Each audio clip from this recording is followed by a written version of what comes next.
What is going on, everybody? Welcome in to Shot Clock Violation here on the Sports 2.0 network. Now, first things first, normally I would plug our channel, say to subscribe. Obviously, go ahead and do that. But we are over 1,000 subscribers. So join in now. We're going to the moon. We've been saying it for the past couple months, and we're putting it into action here. So make sure you're a part of that. You don't want to miss out. Today, I am joined by a wonderful panel. We've got last week's guest host, Will Reed. He's back as a contestant today. Did an awesome job holding it down while I couldn't be there. We've got Jaya Williams, who I believe was the champion of that show. She's the two-time champ now. She's in the club. And Ryan Godzian. Again, Ryan loves to step up. What does Tanner say? Big-time players make big-time plays in big-time situations. That's Ryan. Ryan's always, anytime there's show opportunities, Ryan says, get me in there. He always wants to make his voice heard. So, Jaya, you won the last time. You get to start with the opening thoughts for today's show. Yeah. Last show was awesome. I'm excited to be on our final shot clock of the internship, and I'm ready to talk sports with you guys. Ready to talk sports? So that's good because I've got some questions for you guys. Jay, you're going to get to go first here in round one. I want to know, they just had a very fun matchup to watch. Cade Cunningham and Jalen Green. Who do you think is the better player and who do you think has the brighter future? Jaya, you are on the clock. Yes, that matchup was very interesting, this Las Vegas Summer League. Now, my key takeaway from the Vegas showdown was really that Jalen Green is going to be a huge force offensively.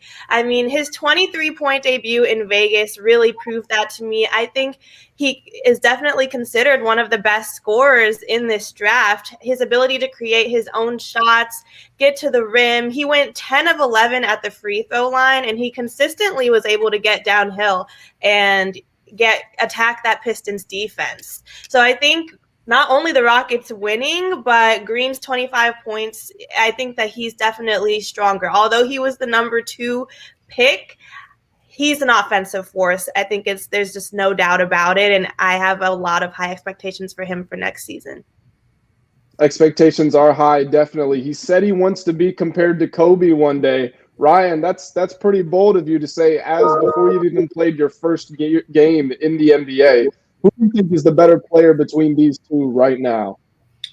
Well, if I had to pick who's going to have a better career, I would go with Jalen Green, mainly because of his situation. You look at the Rockets, yes, they were a mess last season, but they do have some building pieces. They have KPJ, they have Christian Wood on the team. You look at the Pistons, they're a complete mess. They haven't been relevant since they won the championship in 2004. I love Cunningham's game and his size, his wingspan. He's a great all-around player. But there's just something about Jalen Green that I really like. He has a confidence about him, a mojo. He's a great scorer. He had a chip on his shoulder because he was drafted number 2 and not number 1. So I'm liking everything I'm hearing. I love his game. And to go along with just the situation he's in, I think it's just a better situation than the Pistons. Until I see it to believe it, I'm not going to have much hope in Detroit. So. No hope in Detroit. Ryan's not a fan of the Midwest. Will, you get to close us out on this one. Who is the better player right now? I think both of these guys are going to have great careers, but I hate to agree with both of my panelists here, but I think Jalen Green is the better player right now. And a lot of that has to do with his situation from last year. He played in the G League as opposed to going to college, which I think might have been the smarter move for him. He was able to show that he can compete on a professional level. He averaged just around 17.9 points per game last season in the G League for the Ignite team, while Cade Cunningham was in college at Oklahoma State. So I think him making the move to professional basketball 1 year earlier than Cade Cunningham might give him the advantage here, and that's why he was able to lead the Rockets to the victory over the Pistons in that first game. Jay mentioned it, 23 points in that first game, 25 points in the second game against the Pistons, which he led them to a nice win. That game was close early on. But the Rockets were able to pull away in the second quarter from the Pistons and take that game by about almost 20 points by the end of it. So I'm gonna have to go with Jalen Green in this one. I think he's been a more impressive player so far, but I think both players are gonna be good in their careers. It's definitely something you brought up there is definitely interesting with him going to the G League. It sort of sparked an interesting debate if you're one of these top prospects. Do you go to the G League or do you go to college? We just saw a couple of days ago, looks like Imani Bates, who's coming up soon, might be going to Memphis. So it's really there's no consensus yet on which is better. But I would have to agree with you guys. Jalen Green looked better in that game. I think Cade is probably the more all-around he has a higher ceiling in terms of his whole game right now, but I think Jalen Green's been playing better so far. And this transitions well into our next topic. Feel free to go back for Jalen Green if you want, but I want to know from you guys who has been the best player in the Summer League. Will, you went last in that round, and you get to go first this time. I'm actually going to take it to the Big Apple and talk about Emmanuel Quickley, the point guard for the New York Knicks.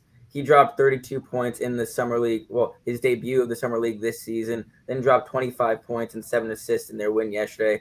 I believe they're 2-0 so far. The combination of him and Obi Toppin in New York for the Summer League, at least, has been very successful. And we saw what Emmanuel Quickley was able to do off the bench for the Knicks last season, and it's translating very well against a lot of these guys in the Summer League so far. He's been able to expand on his playmaking abilities. I mean, in his first rookie season, we saw a lot of floaters and stuff like that, kind of very reminiscent of Lou Williams. So I like what I've seen out of him so far in the Summer League. He's scoring a lot of points. He's upping his playmaking. He's going to be a gritty defender. I like Emmanuel Quickley. I like Emmanuel Quickley too, but he's in a rough situation there in New York. Looked like he carved himself out a nice role. Then they bring in Kemba Walker, and of course they also take Quentin Grimes. So he's going to have to work even harder for his minutes this year.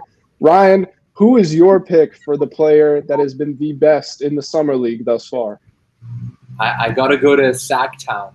I love what I'm seeing from Davion Mitchell. And I'm not surprised that he's balling out like this in the Summer League. I'm not sure why it took 8 teams passed on him, to be honest. I'm not a guy who watches college basketball much, but he definitely popped off in last year's tournament. During the Summer League, he's averaging 16.5 points on 42% shooting. And he's like, it's similar to Jalen Green. He has a confidence about him, and he does not shy away from the moment.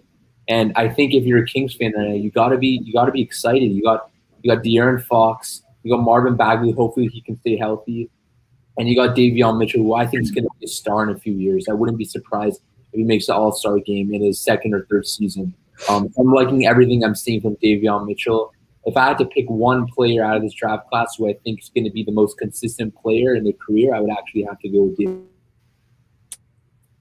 Yeah, I definitely agree. Honestly, that might be a hot take, but if there's one thing that coaches look for, it's players who always play defense. And we saw it from Davion Mitchell's game against the Hornets. James Bouknight's going on the drive, and he had him locked up. He had him in a maximum security prison. He couldn't get out. So he's going to find his way onto the court. Jay, you're going to close us out for this one. Who has been the best player in Summer League? I think the person I was most impressed by was our number 5 draft pick, Jalen Suggs for the Orlando Magic. I think he really demonstrated kind of the whole package in his Summer League debut. He dropped 24 points, 9 rebounds, and honestly, he generated, in my opinion, one of the most impressive defensive highlights in the history of the Summer League. You said it yourself, defense is a big thing that they look for. And that highlight reel dunk immediately went viral on social media. It was a monster slam. And then he got back quickly on defense to help force a turnover. So I think just his energy, effort, and that leadership that he demonstrated shows just how much potential he has and the ceiling that he could potentially reach with the Magic. So I think that's why a lot of people are really high on him. And he's given the Orlando Magic a lot to be excited about as someone that could potentially change the direction of their entire franchise. Jay is taking notes on who's running back on defense. I think she has access to coaches' film somehow. I don't know who gave it to her. We're going to go over into football now. This is going to be our last topic of the first round. We only have 2 rounds today, so we expanded it a little. They're each going to be 3 topics. Ryan, you're going to kick us off for this one. Like I said, we're switching sports. We're going to the gridiron. And since the Patriots are playing tonight, it's only right to talk about one of the hottest debates for this team. Who starts the regular season as quarterback, Mac Jones or Cam Newton? Who will start? I have to give it to Cam Newton. Who should start? I'd have to say Mac Jones. We look at the history of Bill Belichick. he's been tormenting rookie quarterbacks on the defensive side. I don't think he's going to trust a rookie quarterback going week one. I think Mac Jones is a better player, in my opinion, than Cam Newton. He's going to give Cam Newton the nod week one, just so Mac Jones can settle in, know the playbook, get some preseason games under his feet. But I would not be surprised at all if Bill Belichick decides to pull Cam Newton if he struggles. Last year in the beginning of the season, he played well, and then he got COVID and was never the same since. So I think if I had to pick one veteran quarterback who's under the most pressure to perform, it's Cam Newton. Bill Belichick does not play any games, and there's a reason that the Patriots took Mac Jones in the draft. So there is a reason indeed. Jaya, it's an interesting situation. You've got an MVP and you've got this year's first-round draft pick, and they're fighting for the same spot. Who gets the starting spot in week one? Yeah, Ryan's points are definitely valid. I think that there are great plans in store for Mac Jones, but if we're talking about who's starting, I don't think it's going to be Mac Jones. I think it's going to be Cam Newton, because I think people are giving Newton a hard time, but you have to look at the circumstances and the situation that he was in, following up right after they lost Brady, and now it was all on him. He was trying to figure it out in a COVID year, no preseason games, so of course he struggled, and they were implementing a completely new offense. So if they start Mac Jones, they would drastically change their offense and have to commit to that. I don't know if that makes sense or how they would really make that happen, but the talents and skill sets of these two quarterbacks are completely different from one another. So they definitely have different offenses kind of designed for each one. And I think that overall it's a tough situation for New England to be in general. But I think they're going to go for a run-based offensive style, and for that you need a big, strong quarterback like Cam Newton. So he's more suited for the week one job. Will, you're going to close us out before I have to say goodbye to one of you lovely people. If you take Mac Jones that high, you start him week one, right? Or do you go with Newton? I got to join my panelists again, and you got to assume that Cam Newton will be getting the start here a lot because of what Ryan said. I agree with him there that Bill Belichick is not going to trust a rookie quarterback week one, but I can't agree with what Ryan said, saying that Mac Jones is a better player than Cam Newton. We have not seen Mac Jones take the field in a single NFL snap. Cam Newton is a proven MVP player. Yes, he had his struggles after a lot of his injuries, but you cannot say that Mac Jones is a better player than Cam Newton thus far into his career. He hasn't even played in the NFL yet. But I think Cam Newton does get the start here. I'm personally a Cam Newton fan. I hope he has good success. We talked about a pre-production. We want him to come back to his MVP ways. And I think he has potential to do it under a Josh McDaniels offense and Bill Belichick head coaching. So I think Josh McDaniels can work something up for Cam Newton, maybe a little bit of quarterback powered plays. He's always successful down near the goal line. And Cam Newton just needs to get his arm back under him and get some power behind those throws. Yep, I agree. I'm a Cam Newton fan. I hope he does well. I kind of hate the Patriots just because they won so much, and I like Washington, and I'm bitter because we don't win. But, hey, we're winning the preseason tonight. We were undefeated in the last preseason. That's all that matters. That's going to do it for round one here. Like I mentioned, I've got to say goodbye to one of these lovely people. It's a shame because, every time I kick them out, it's no hard feelings. I'll see you next week. But this is the last week of the internship. I think Jay was talking about it. So it's unfortunate. This is going to be someone's last appearance here. But the time has come where I've got to say goodbye to somebody. Love all of you. Love all the effort and preparation you've put in and you've done week to week. But knocking this person out early, I've got to give it to my buddy Will. I'm sorry. I liked what Jay and I liked what Ryan had to say just a little bit more. I think picking Emmanuel quickly is a little cheap because he was a sixth man in the playoffs. I don't know if you can pick him as your most impressive player in the summer league. That's all right, Grant. I understand. Maybe I hope Ryan comes away with a victory here, so Jay does not surpass me as the only two-time champion and becomes a three-time champion. So I'm rooting for Ryan to get his first victory on the show. And those will be my final thoughts. I've had a great time on this shot clock violation. You did a great job in this show. You did a great job as the guest host. So thank you, Will. But we're going to have to move on, and we're down to the last two. We've got 3 topics. This is more of what you guys out there are used to. 3 topics, 24 seconds each, and a chance to respond each. This is the final round, and we're going to start it up with a little baseball. We're going to switch it up a little, keep things interesting. the Red Sox just won 20-8 against the Tampa Bay Rays. Now, the Red Sox had been in a really poor run of form. They'd lost 10 of 12. They'd gotten swept by the Tigers. All of a sudden, they come out and beat the division leaders 20-8. Ryan, is this a sign that the Red Sox are going to win the pennant, or is it just a one-off and it means nothing? I wouldn't say it means nothing. I just think it's one of those games where they really brought their game and the Rays didn't. It's kind of like any given Sunday in the NFL. But I will say this. I was very impressed by what they did. At the same time, though, like you said, they're 3-7 in their last 10 games. And they haven't really shown a big sense of urgency until that game. So I have to see to believe it again. But I wouldn't say it's nothing, but it's something. Jaya, your turn on this one. It's nothing, but it's something. You agree or you disagree? It's definitely notable, yes. But would I say that they're going to go ahead and take it? Not necessarily. The thing about the Rays is that they rarely lose games where they make a mistake, where they beat themselves. They typically make very few errors. They know how to perform. So I think that they just had a really great game. And while that's amazing, I would not say that they're in for it because they have not consistently shown they can get the job done.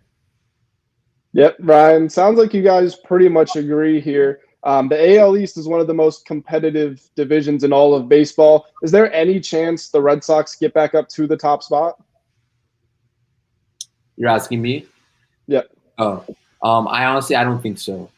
I think the Rays are going to pull it out here. Even though I believe the Red Sox are only a few games back. I just don't see the Rays giving that up. I think they're the better team, and because they got smacked, they got a little bit of a wake up call. So that's sometimes what teams need. So I like the Rays to pull it out. Jaya, Rays led the division most of the season, the Sox led it most of the season. Rays have taken back over control lately. Do the Red Sox have any chance of getting back up there? Now, while I don't think that they will get back up there, they do have a chance. I think their one saving grace could be Chris Sale. He's not in the rotation right now. The Rays and Red Sox are actually playing right now, so I anticipate the Red Sox will lose this game. But when Sale is back, he could be the player to potentially push the Red Sox over the top. So if they do have a chance, I think he would be that chance. Yep, I know our good friend Tanner Kern. You can check him out pretty much everywhere on the Sports 2.0 network. Every morning he says, just wait till Chris Sale gets back. That's the guy that we need. Go Yankees. Oh, no. We've angered the fans. Oh, Victor, I was a Yankees fan, too, as a kid. That was the first baseball team that I ever played on, so I became an honorary Yankees fan. We're going to move on to our next topic here. Going back to the hardwood. And let's see, Ryan, you kicked that one off. So, Jay, you get to go first on this one.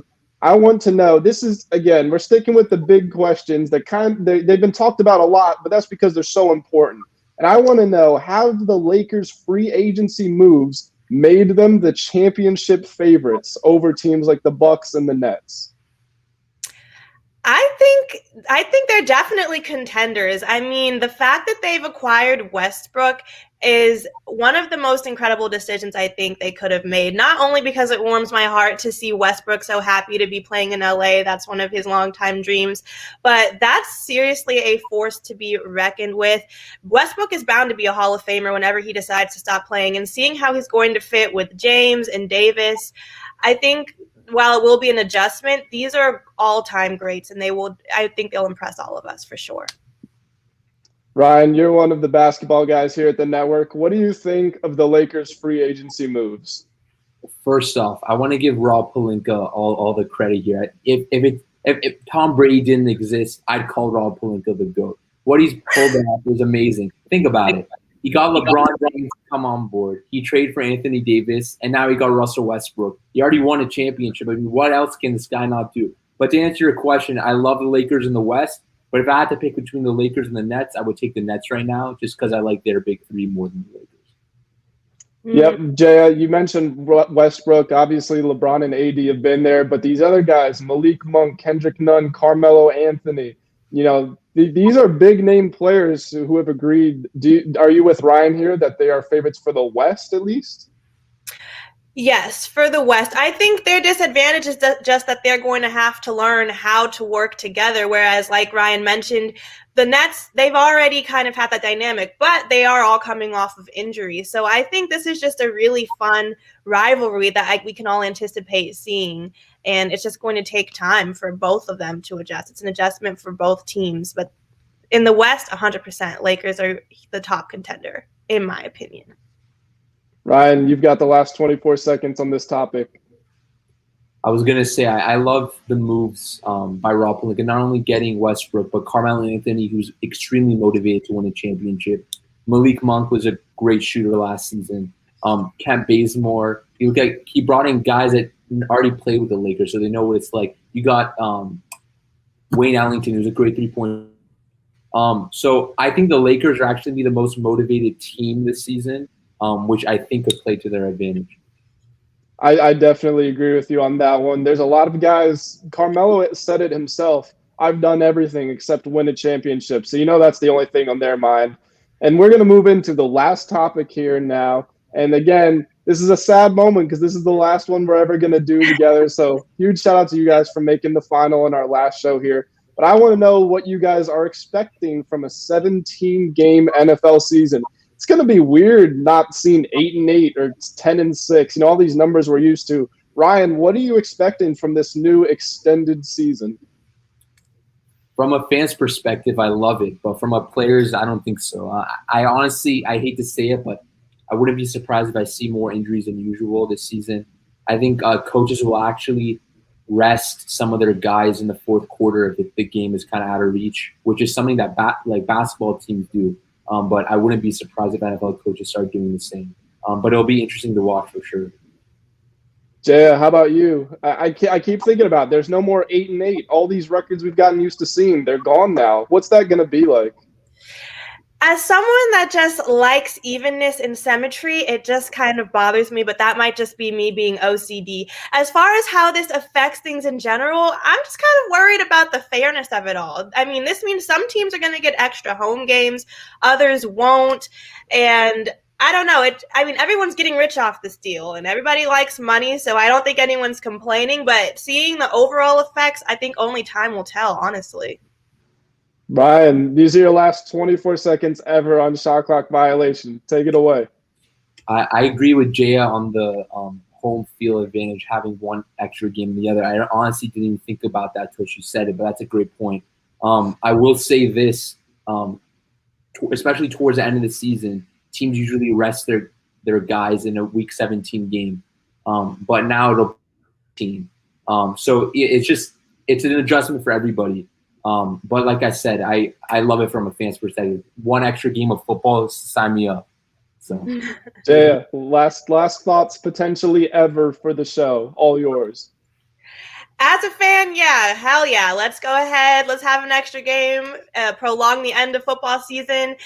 We might have some weird-looking win-loss records, though. I mean, the formatting is just going to be completely different and unusual, but there's nothing we can do about it. So we're all just strapping in along for the ride. I'm just happy that football season's coming back, honestly.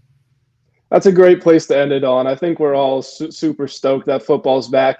That does it. That was the last topic, at least of the summer. Maybe we'll get the gang back together for fall. Who knows? But comes to that point where I've got to pick a winner, and of course I've got to pick a runner-up, which is the worst part about this. You guys both made some excellent points.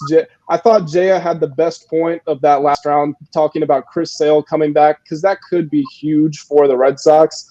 But all in all, I liked what Ryan had to say a little bit better, just in totality. He gets the win, his first win in the last show. Ryan, this is your moment. Here's your victory lap. What do you have to say? I'm speechless. I don't know. Long time coming. I thank you, Grant. I really appreciate it. What a moment. Get a ride off in the sunset off a shot clock violation championship win. What more else can I ask for? I don't know. Hopefully a lot more, because if it's coming from me, it doesn't mean much. That's going to do it for us here on behalf of myself, Grant Mitchell, Ryan Gotian, Jaya Williams, Will Reed, and, of course, our wonderful producer, Allison Park. That's going to do it for Shot Clock Violation. Thank you for tuning into the Sports 2.0 Network. Make sure you guys subscribe, and we will see you next time.